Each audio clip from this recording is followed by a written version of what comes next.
How's it going, everyone? So in this video, I'm going to do remove a boil, step-by-step instant gains. So before I get started, please subscribe to my channel if you haven't already. I do appreciate the support, helps my channel grow.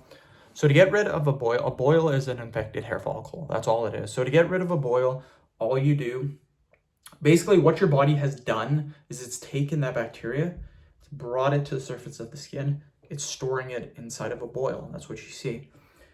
What we need to do is drain the boil. Now, the good news is if you do absolutely nothing, the boil will usually go away in like 3 to 4 days by itself. So you really don't have to do anything. A boil will go away by itself.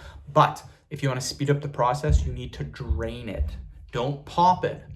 Popping it sends the bacteria back into the body. This leads to infection. So never try to pop a boil. You want to drain it. So how can you drain it? Get the face cloth, put it underneath warm water, not hot water, just warm water, and hold it on the boil for 5 minutes. After 5 minutes, the boil is not going to be warm anymore. Put it underneath warm water, hold it on the boil again for another 5 minutes.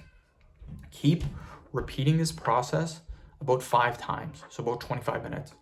This will naturally drain the boil and get rid of it. I've done this 8 times. I've had 8 boils in my lifetime. Every time I have them, I do this. So end of video. Thank you so much for watching. Please subscribe to my channel if you guys haven't already.